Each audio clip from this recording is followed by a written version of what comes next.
Good morning students. पिछले lectures में हमने एक्टिव वॉइस पैसिव वॉइस में जो टेंसेस थे उनकी एक्टिव से पैसिव कैसे बनती है वो सीखी। अब इस लेक्चर में आप इसका जो एक्टिव वॉइस पैसिव वॉइस की और जो कॉन्सेप्ट है उनको आप सीखेंगे कि ऐसे सेंटेंस जिनमें डबल ऑब्जेक्ट हो, दो ऑब्जेक्ट हो, उनकी एक्टिव से पैसिव कैसे बनती वो देखिए। यहाँ मैं आपके सामने पहले ये बता दूं कि डबल ऑब्जेक्ट कौन कौन से होते हैं। एक सेंटेंस में डबल ऑब्जेक्ट कौन कौन से होते हैं। तो concept two object of the verb. If a transitive verb has two objects, एक ट्रांजिटिव वर्ब उसे कहते हैं जिसका कोई ऑब्जेक्ट हो। एक ट्रांजिटिव वर्ब के दो ऑब्जेक्ट हो सकते हैं। पहला है द डायरेक्ट ऑब्जेक्ट, DI बोलते हैं जिसको। डायरेक्ट ऑब्जेक्ट का मतलब होता है कोई वस्तु, कोई चीज, वस्तु को हम डायरेक्ट ऑब्जेक्ट कहते हैं। यहाँ मैंने ब्रैकेट में लिख भी रखा है यूजुअली थिंग। दूसरा होता है इनडायरेक्ट ऑब्जेक्ट जिसको हम IO कहते हैं, और ये प्राय कोई व्यक्ति या कोई पर्सन होता है। Either of them may be made subject of the verb in the passive voice. अब एक सेंटेंस में जब दो ऑब्जेक्ट आपको मिले तो उनमें से किसी एक को हम लेकर एक्टिव से पैसिव बना सकते हैं। यही बात आप उदाहरण से अच्छे से समझिए। एग्जाम्पल है ही टीचेस अस इंग्लिश। अब इस सेंटेंस को देखिए, इस वाक्य को देखिए। इस वाक्य में ही सब्जेक्ट है, टीचेस वर्ब है और अस इसमें ऑब्जेक्ट है, और इंग्लिश भी इसमें ऑब्जेक्ट है। अस इनडायरेक्ट ऑब्जेक्ट है, इंग्लिश डायरेक्ट ऑब्जेक्ट है। अस व्यक्ति के लिए, आदमी के लिए ये नाउन प्रोनाउन यहाँ प्रयोग हुआ है, और इंग्लिश किसी थिंग या किसी ऑब्जेक्ट या वस्तु के लिए प्रयोग हुआ है। तो इंग्लिश से भी बन सकता है और अस से भी पैसिव बन सकती है। अब मैं सबसे पहले जो डायरेक्ट ऑब्जेक्ट है, इंग्लिश डायरेक्ट ऑब्जेक्ट होता है वस्तु के लिए, और जो व्यक्ति के लिए आता है प्रोनाउन वो कहलाता है इनडायरेक्ट ऑब्जेक्ट। इस सेंटेंस में इंग्लिश को आप आगे ले जाएंगे तो ये सब्जेक्ट बनेगा पैसिव वॉइस का, इंग्लिश। और ये इस पूरे वाक्य को आप देखेंगे तो इसमें टेंस प्रयोग हो रहा है प्रेजेंट इंडेफिनिट टेंस, क्योंकि इसमें टीचेज है, वर्ब की पहली फॉर्म के साथ S लगा हुआ। इसका मतलब ये सेंटेंस प्रेजेंट इंडेफिनिट टेंस को दर्शाता है। तो इंग्लिश के लिए प्रेजेंट इंडेफिनिट टेंस में क्या लगता है, is, am, are, helping verb, उनमें से एक लगेगा। तो इंग्लिश सिंगुलर नाउन है, एक वचन है, इसलिए इसके साथ लगे इज, इंग्लिश इज। फिर टीच की थर्ड फॉर्म होती taught, TAUGHT, English is taught us by him. Us को वहीं, दो ऑब्जेक्ट था ना, एक ऑब्जेक्ट को, इनडायरेक्ट ऑब्जेक्ट को यहीं रख दिया हमने और इंग्लिश को हमने आगे ले लिया। इसी तरह दूसरा ऑब्जेक्ट है अस। अब अस से भी पैसिव वॉइस बन सकता है, इसको देखिए। अब अस जब यहाँ ऑब्जेक्ट था तो वो पैसिव वॉइस का सब्जेक्ट बनेगा तो चेंज हो जाएगा वी। अब वी के साथ हमेशा हेल्पिंग वर्ब आर लगती है। We are taught English by him. He इधर आएगा तो हिम हो जाएगा। बाय के बाद जो एक्टिव वॉइस का जो सब्जेक्ट है वो पैसिव वॉइस ऑब्जेक्ट बनता है तो वो चेंज हो जाता है, ही का हिम में चेंज हो जाएगा। और इसी बात को दूसरे एग्जाम्पल से समझिए। सी ऑफर्ड मी ए रिंग। इस सेंटेंस को देखिए, सी इसमें सब्जेक्ट है, ऑफर्ड इसमें वर्ब है, मी इनडायरेक्ट ऑब्जेक्ट है, a ring direct object. A ring वस्तु है, मी प्रोनाउन है जो व्यक्ति के लिए आता है, पर्सन के लिए आता है। अब हम ए रिंग से बनाएंगे इसको, ए रिंग को आगे ले गए, एक्टिव वॉइस का ऑब्जेक्ट ए रिंग को हमने पैसिव वॉइस का सब्जेक्ट बनाया, ए कैपिटल हो गया, ए रिंग। अब ये ऑफर्ड वर्ब की सेकंड फॉर्म, ये पास्ट इंडेफिनिट टेंस। कौन सा टेंस है, पास्ट इंडेफिनिट टेंस, इसलिए इसके साथ हेल्पिंग वर्ब लगती है वाज वर। तो ए रिंग सिंगुलर वर्ड था इसलिए was, a ring was offered third form me by her, she का इधर आएगा तो हर। अब मी से इसको पैसिव बना के देखिए, मी को आगे लाओगे, एक्टिव वॉइस का मी जो ऑब्जेक्ट था वो पैसिव वॉइस का सब्जेक्ट बनेगा तो आई में चेंज हो जाएगा, I was offered a ring bye हर। इस तरह से डबल ऑब्जेक्ट वालों में सेंटेंस में हम दोनों ऑब्जेक्ट्स की सहायता से पैसिव वॉइस कर सकते हैं। तीसरा एग्जांपल और देख लीजिए। He gave me 5 rupees.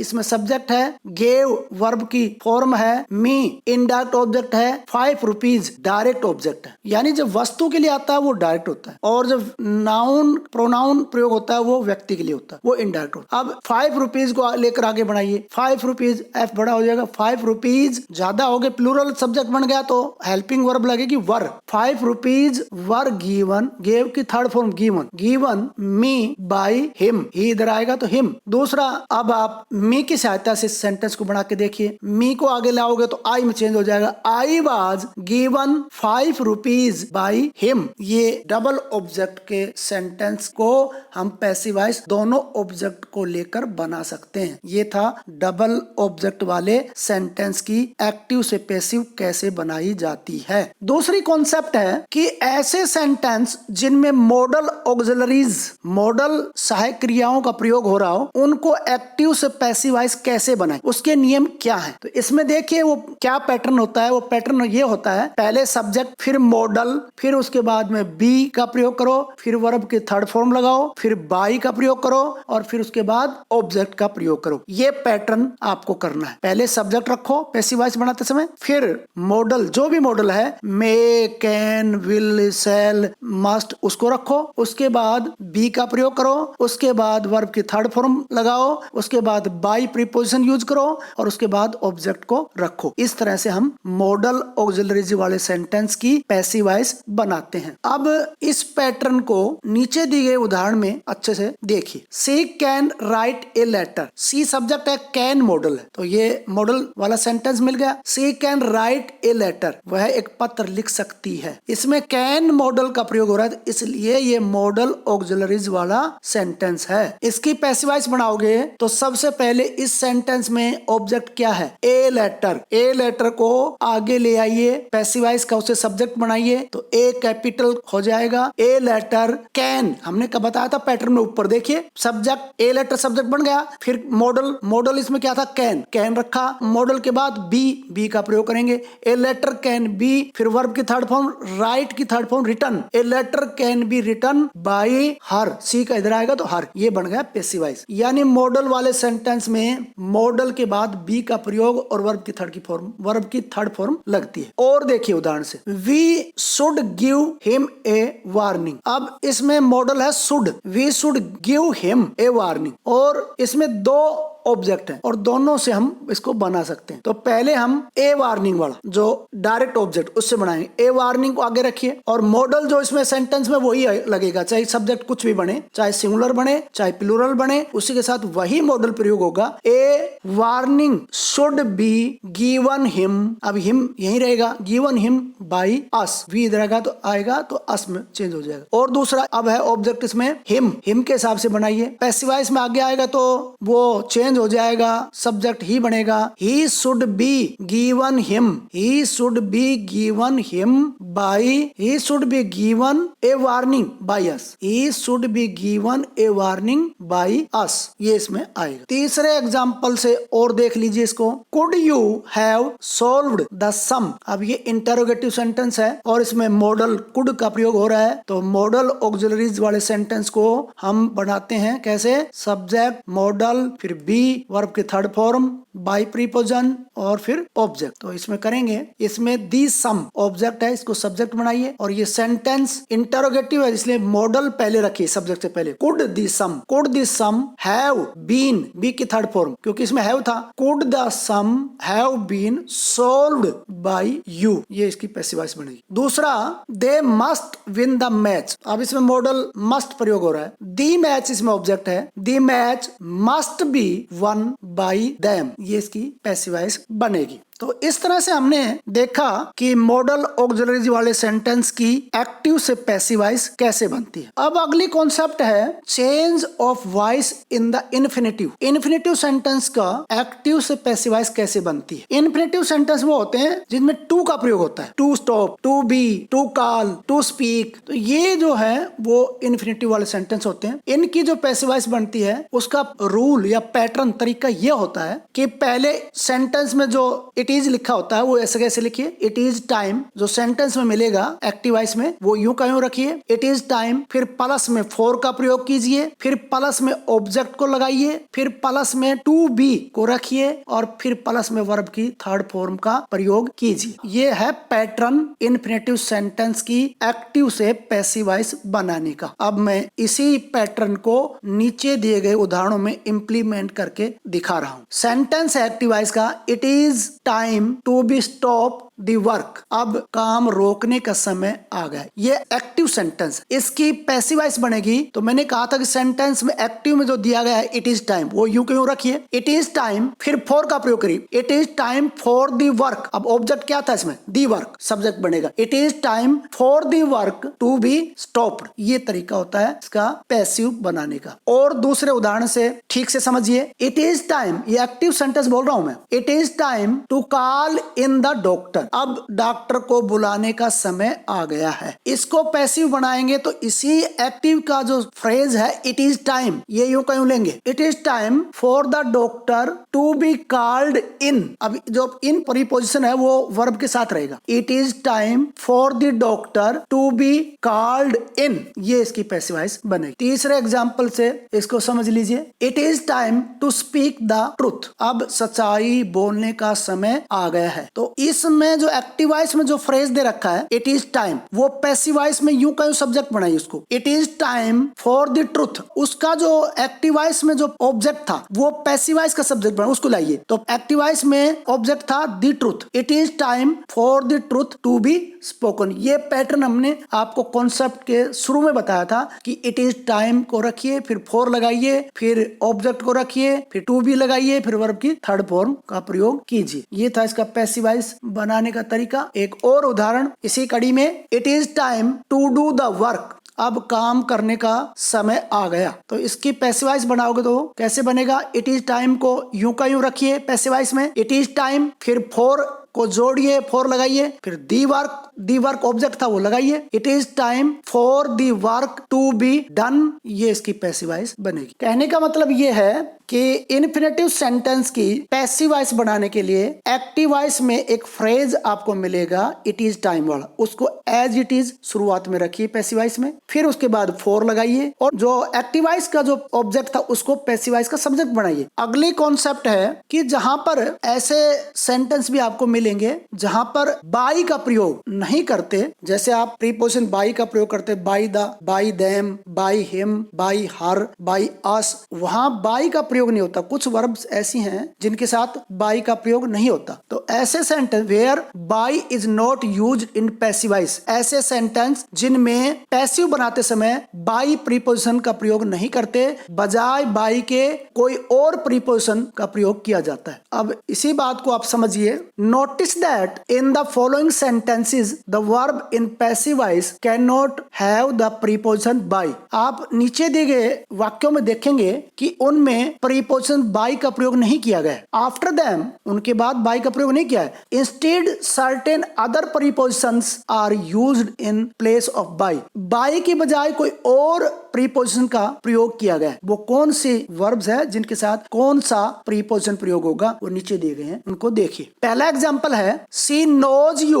Well, ये सेंटेंस प्रेजेंट इंडेफिनिट टेंस का है। सी नोज, वह तुम्हें अच्छे से जानती है। अब इसकी पैसिव वॉइस बनाओगे आप तो इसमें ऑब्जेक्ट है यू को आगे लाइए और प्रेजेंट इंडेफिनिट टेंस के हम बनाते हैं is, am, are, helping verb लगाते हैं तो यू के साथ लगेगा are. You are well known, K N O W known, और अब हम लगाते थे बाई, के एन ओ डब्ल्यू नो के साथ टू लगता है, बाई नहीं लगती। You are well known to her, यहां जहां बाई प्रीपोजिशन का प्रयोग करते थे उसकी जगह नो के साथ नो वर्ब आ जाएगी तो टू लगेगा। दूसरा एग्जांपल देखिए, द बोतल कंटेन्स इंक, ये सेंटेंस भी प्रेजेंट इंडेफिनिट टेंस का है। कंटेन्स वर्ब की पहली फॉर्म के साथ एस लग रहा है तो ये प्रेजेंट इंडेफिनिट टेंस का है। इसकी जब पैसिव वॉइस बनाओगे तो पहले इस सेंटेंस का ऑब्जेक्ट देखिए, ऑब्जेक्ट है इंक, इंक के साथ इज, एम, आर में से कोई एक लगेगा। प्रेजेंट इंडेफिनिट का नियम होता है कि helping verb is, am, are में से कोई एक लगाएं अकॉर्डिंग टू सब्जेक्ट। तो इंक सिंगुलर नाउन है, इसके साथ इज लगेगा। इंक इज कंटेन्ड, कंटेन की थर्ड फॉर्म कंटेन्ड, कंटेन के साथ हमेशा बाई प्रीपोजिशन याता इस साथ आती है preposition in. Ink is contained in this बोतल, ये आएगा इसका। यानी हम ये सिखा रहे हैं आपको कि बाई प्रीपोजिशन की जगह कोई अन्य अन्य प्रीपोजिशन भी प्रयोग हो सकती है अकॉर्डिंग टू वर्ब। तीसरा एग्जाम्पल देखिए, आई कैन नॉट प्लीज हर। अब ये मॉडल ऑक्सिलरीज का सेंटेंस है। ऑक्सिलरीज में हम जो नियम लगाते हैं वही इसमें लगेगा, और यहाँ इसमें ऑब्जेक्ट है हर। हर को आगे लगाओगे तो बनेगा subject she. She can not, वाक्य नेगेटिव है, सी कैन नॉट बी। हमने बताया था कि मॉडल ऑक्सिलरीज में मॉडल के बाद बी लगता है। अब नोट भी है तो नोट पहले आएगा। She can not be pleased, please की थर्ड फॉर्म प्लीज्ड, और प्लीज्ड के साथ प्रीपोजिशन बाय की बजाय लगता है विद, प्लीज्ड विद, और आई इधर आएगा, विद के इधर आएगा तो मी बन जाएगा। She can not be pleased with me, ये बनेगी इसकी पैसिव। अगले एग्जाम्पल से इसको और ठीक से समझ लीजिए। माई सक्सेस सरप्राइज्ड हिम, मेरी सफलता ने उसे अचंभित किया, हैरान किया। अब ये सेंटेंस पास्ट इंडेफिनिट टेंस का है, वर्ब की सेकंड फॉर्म प्रयोग हो रही है। तो इस सेंटेंस में ऑब्जेक्ट क्या है? हिम। हिम को आगे लगाओगे तो क्या लगेगा? हिम चेंज हो जाएगा ही में। पास्ट इंडेफिनिट टेंस में वाज वर हेल्पिंग वर्ब लगती है और ही सब्जेक्ट के साथ लगेगा वाज। He was surprised. अब सरप्राइज्ड के बाद प्रीपोजिशन बाय नहीं लगेगा, विद भी नहीं लगेगा, टू भी नहीं लगेगा, इन भी लगेगा, सरप्राइज के साथ लगता है at. He was surprised at my success, ये बनेगा इसका पैसिव रूप। अगली कॉन्सेप्ट है एक्टिवाइज पैसिवाइज में क्वेश्चन वर्ड सेंटेंस। ऐसे सेंटेंस जो प्रश्नवाचक होते हैं। क्वेश्चन तीन तरह से फॉर्मेट हो सकते हैं। प्रश्नवाचक वाक्य तीन तरीके से बन सकते हैं। पहला है with the help of WH word family. WH word, WH word है what, when, where, why, who, whom, how. ये जो वर्ड है ये WH फैमिली वाले वर्ड कहलाते हैं। इनसे प्रश्नवाचक वाक्य कैसे बनता है, इंटरोगेटिव सेंटेंस कैसे बनता है, ये बात पहले ठीक से समझ लीजिए, फिर हम इनकी एक्टिव से पैसिवाइज करनी सीखेंगे। इसका पैटर्न होता है इंटरोगेटिव सेंटेंस में क्या क्या मिलेगा। पहला वर्ड होगा वो WH से शुरू होगा, चाहे व्हाट हो, चाहे व्हेन हो, चाहे वेयर हो, चाहे हुम हो, चाहे हु हो, चाहे हुज हो, चाहे हुम हो, ये वर्ड मिलेंगे आपको। उसके बाद हेल्पिंग वर्ब। हेल्पिंग वर्ब होती है do, does, did, is, am, are, was, were, has, have, had, will, shall, ये हेल्पिंग वर्ब लगी मिलेगी। उसके बाद सब्जेक्ट होगा, फिर वर्ब होगी और फिर ऑब्जेक्ट होगा। ये फॉर्मेशन बनेगी आपको ऐसे प्रश्नवाचक वाक्य जो WH फैमिली से बनते हैं। उदाहरण के रूप में आप देख सकते हैं why did you disturb me. Sentence की फॉर्मेशन देखिए, व्हाई WH फैमिली, फिर उसके बाद डिड हेल्पिंग वर्ब प्रयोग, फिर आया सब्जेक्ट यू,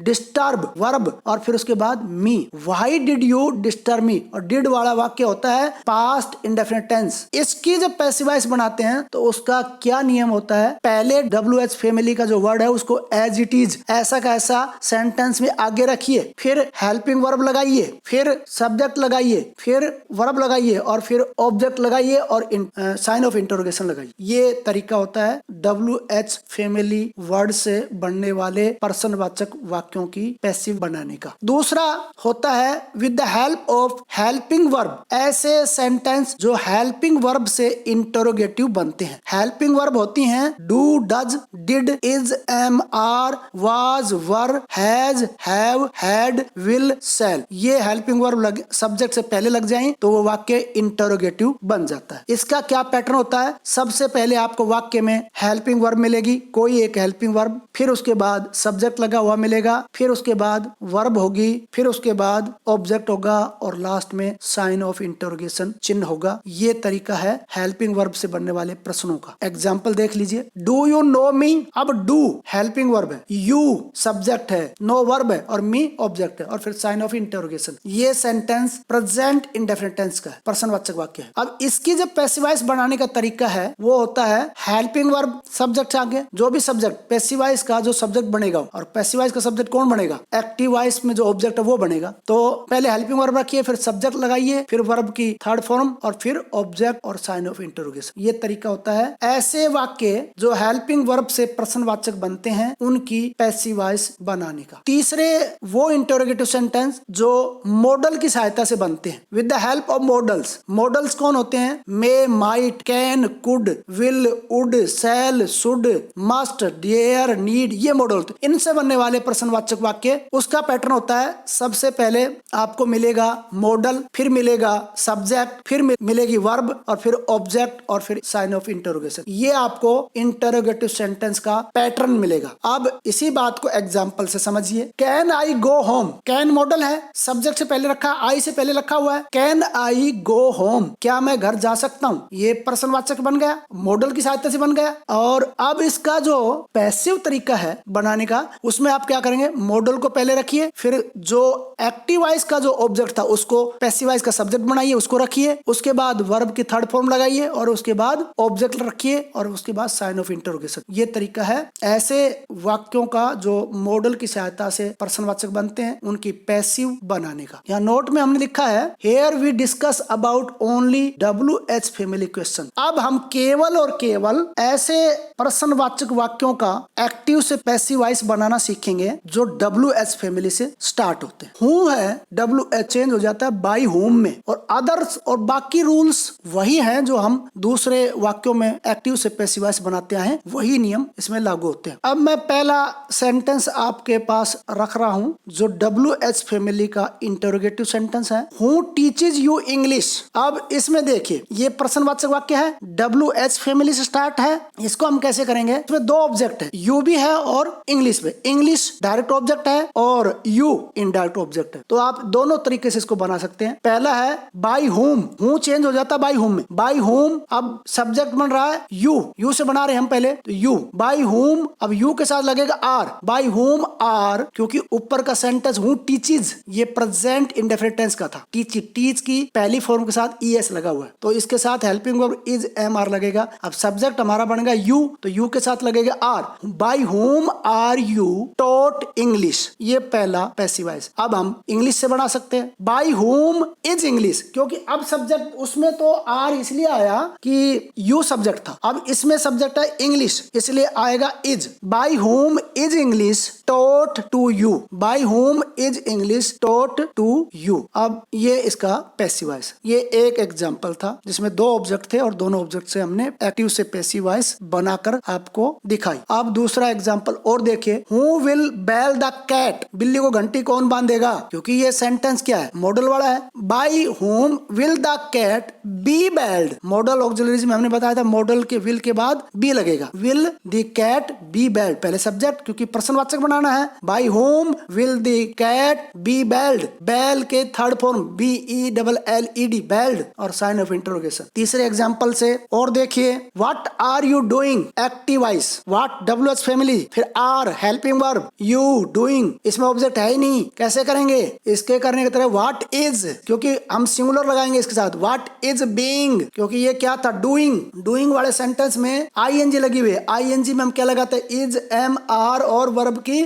थर्ड फॉर्म, तो इसमें क्या आएगा what is being done by you sign of interrogation. ये इसका तरीका है पैसिव बनाने का। चौथा example, where has he lost his pen. अब ये वाक्य WH फैमिली वर्ड से शुरू है, फिर उसके बाद हेल्पिंग वर्ब हैज है, फिर ही है, फिर लॉस्ट हिज पेन। ये इंटरोगेटिव सेंटेंस है और इंटरोगेटिव सेंटेंस भी वो सेंटेंस है जो WH वर्ड से शुरू हो रहा है, तो इसमें जो एक्टिव में जो ऑब्जेक्ट है वो है हिज पेन, तो वेयर हैज हिज पेन, क्योंकि हिज पेन सिंगुलर है इसलिए हैज हेल्पिंग वर्ब आगे रखिए, where has his pen been lost by him. बाकी वही नियम है सारे के सारे। ये था आपका चौथा एग्जांपल। और पांचवा एग्जांपल और देख लीजिए, which shirt do you like, which shirt do you like, ये इंटरोगेटिव सेंटेंस WH फैमिली से और प्रेजेंट इंडेफिनिट का डू से शुरू हो रहा है, विच शर्ट डू। अब इसको करेंगे which shirt is liked by you, अब इसमें शर्ट जो ऑब्जेक्ट है वो आगे है, विच शर्ट ये विच के साथ लगा हुआ है, which shirt is liked bye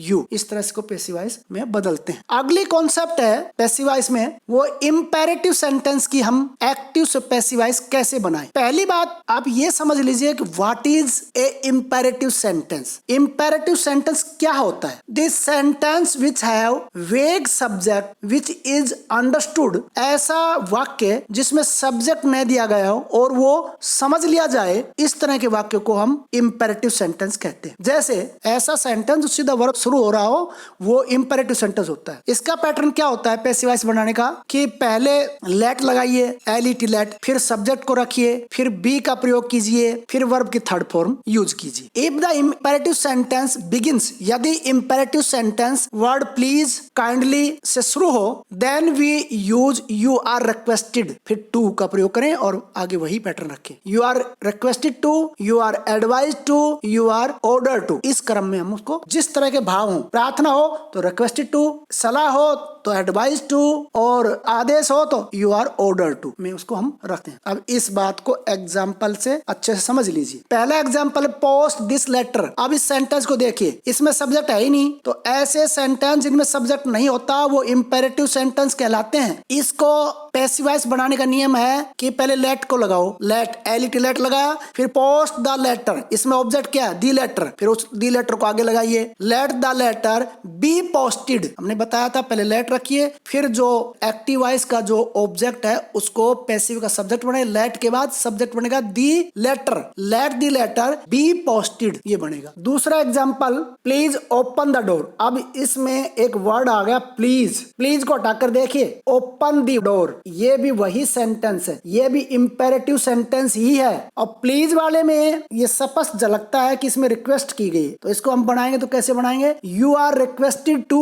open the door, you क्यों, बस टू लगाकर बाकी यू का सेंटेंस रख दीजिए, प्लीज वर्ड हट जाएगा, काइंडली वर्ड हट जाएगा। और दूसरा एक एग्जांपल काइंडली वाला भी समझ लीजिए, काइंडली ग्रांट मी लीव, कृपया करके मुझे छुट्टी दीजिए। अब इस सेंटेंस में भी रिक्वेस्ट की गई, तो इसमें कैसे करेंगे, you are requested to, kindly word हट जाएगा, to grant me leave, kindly और प्लीज वर्ड हट जाएंगे क्योंकि इनकी जगह यू आर रिक्वेस्टेड ने ले ली है, you are requested to grant me leave. ये था आपका तीसरा एग्जांपल। चौथा एग्जांपल लव योर कंट्री। अब ये सेंटेंस देखिए, सीधा वर्ब से शुरू हो रहा है, अपने देश से प्रेम करो, तो इसमें ऑब्जेक्ट है योर कंट्री, तो पहले लेट लगाइए, let your country be loud, ये इसका पैसिव रूप बनेगा। पांचवा एग्जांपल और समझ लीजिए, gate out of my site. इस सेंटेंस को आप देखेंगे तो इसमें स्पष्ट झलक रहा है, इसमें आदेश दिया गया है, कोई हम बोलने वाला सुनने वाले से बड़ा है, gate out of my site, मेरी नजरों से दूर हो जाओ। अब इसमें ऑर्डर है, you are ordered to get out of my sight, क्योंकि इसमें कोई काइंडली प्लीज वर्ड नहीं है, परंतु इस सेंटेंस का भाव आदेशात्मक है, इसलिए बनेगा you are ordered to get out of my sight. अब एक नोट है, when the use of the agent by is superfluous. कई बार हम बाई को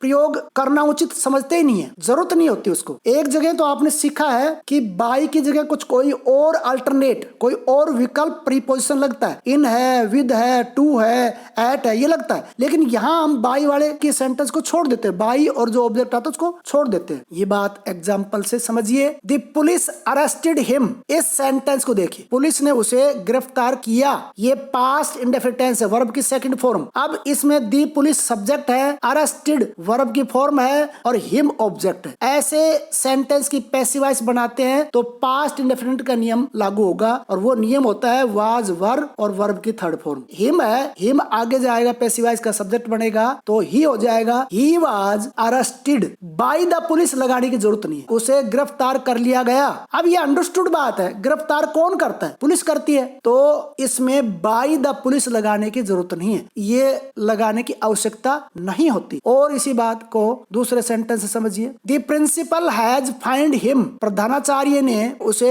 जुर्माना लगाया। अब ये सेंटेंस कौन सा है, इस सेंटेंस को आप देखेंगे तो हैज फाइंड, इसका मतलब है ये है प्रेजेंट परफेक्ट टेंस, हैज और वर्ब की थर्ड फॉर्म। तो ऐसे सेंटेंस की एक्टिव से पैसिव वॉइस बनाने का नियम है हैज, हैव और बीन और वर्ब की थर्ड फॉर्म। अब कीजिए इसको, इसमें हिम ऑब्जेक्ट है, हिम को आगे लाओगे तो क्या बन जाएगा subject, he has been find by the principal, कहने की जरूरत नहीं है, उसे जुर्माना लगाया जा चुका है, किसके द्वारा लगाया जा चुका है, प्रिंसिपल के द्वारा। तो उस प्रिंसिपल बाय द प्रिंसिपल या बाय द पुलिस कहने की आवश्यकता नहीं होती, उसको हम छोड़ देते हैं। कुछ सेंटेंस ऐसे हैं जिनमें हमें टू ऐड करना पड़ता है, टू लगाना पड़ता है पैसिव वॉइस में, वो एग्जांपल भी देख लीजिए। आई मेड हिम गो, ये सेंटेंस इन्फिनेटिव सेंटेंस का है और विदाउट टू वाला इन्फिनेटिव सेंटेंस है, आई मेड हिम गो। तो अब इसकी पैसिव वॉइस बनाओगे तो इसको इन्फिनेटिव टू वाला में चेंज करना है, तो इसको में कैसे करोगे, I made, I subject, made verb की सेकंड फॉर्म, हिम ऑब्जेक्ट और गो इन्फिनेटिव और बिना टू का इन्फिनेटिव, तो हमें इसको चेंज करना टू में। तो ये क्या हो जाएगा, अब हिम का आगे लाओगे तो ही बन जाएगा, ही वाज, क्योंकि ये सेकंड फॉर्म में तो वाज होगा, he was made to go, ये इसकी पैसिव वॉइस बनेगी। दूसरा एग्जांपल समझ लीजिए, they had the child cry, they subject है, हैड हेल्पिंग वर्ब है, द चाइल्ड ऑब्जेक्ट है और क्राई इसमें इन्फिनेटिव है, पास्ट इंडेफिनिट है। The child child was heard to cry, ये इसका पैसिव रूप बनेगा। और अंत में विविध प्रकार के सेंटेंस जिनकी पैसिव वॉइस बनाने का कोई नियम नहीं होता, वो अपनी तरह से ही बनते हैं। वो सेंटेंस कुछ एग्जाम्पल मैं आपके सामने रख रहा हूं, उनको आप ध्यान से देखिए। पहला sentence, the rose smell sweet, बहुत बार ये एग्जाम में पूछा गया है। गुलाब की सुगंध मीठी होती है। इसका जब पैसिव वॉइस बनाते हैं वो इस तरह से बनते हैं, उसका कोई नियम नहीं, वो इस तरह से बनता है, the rose is sweet when smelled. और इसको ऐसे भी लिख सकते हैं, the rose is sweet when it is smelled. चाहे इट इज को हटा दीजिए, चाहे इसको रख लीजिए। The rose is sweet when smelled, ये भी ठीक है। The rose is sweet when it is smelled, केवल इट इज और रखा गया है व्हेन के बाद, ये भी दोनों सेंटेंस करेक्ट। इस तरह से इसकी पहले सेंटेंस की पैसिव बनती है। दूसरा सेंटेंस है कुनीन। कुनीन एक मेडिसिन का नेम है और ये खास तौर से मलेरिया बुखार में यूज करते थे। कुनीन टेस्ट बीटर, कुनीन का स्वाद कड़वा होता है। अब इसको जब पैसिव वॉइस बनाते हैं तो कैसे बनाते हैं, कुनीन इज बीटर, बैटर नहीं है ये, बीटर है, BITTER, बीटर होता है कड़वा और वो होता है better, BETTER, bitter. Quinine is bitter when tasted या quinine is bitter when it is tasted, दोनों ठीक है। तीसरा एग्जांपल, सिट डाउन। अब सिट डाउन, बैठ जाइए, इसकी पैसिव वॉइस दो तरह से बनती है। पहला बी सीटेड, बैठे रहिए, विराजिए, और दूसरा बनता है you are requested to sit down, ये दो तरह से इसकी बनती है। चौथा example, one must do one's duty, प्रत्येक को अपना कर्तव्य अवश्य करना चाहिए। तो इसका मतलब है ऐसे सेंटेंस की हम जब एक्टिव से पैसिव कैसे बनाते हैं, ड्यूटी मस्ट बी डन, कर्तव्य अवश्य किया जाना चाहिए। पांचवा सेंटेंस देखिए, दे से ट्रूथ इज एवरग्रीन, वे कहते हैं कि सच्चाई सदा विजय होती है। अब इसको जो पैसिव वॉइस बनाते हैं वो इस तरह, it is said that truth is evergreen, इस तरह से इसकी पैसिव बनती है। तो स्टूडेंट्स, ये था हमारा lecture number 2, change the active voice into passive voice. और इस तरह से हमारा ये चैप्टर फिनिश हो गया है। अब हमने ग्रामर में 2 चैप्टर कर लिए हैं, पहला टेंस और दूसरा एक्टिव वॉइस पैसिव वॉइस। अगला जो लेक्चर आएगा वो आएगा आर्टिकल्स पर, AND पर। Thank you.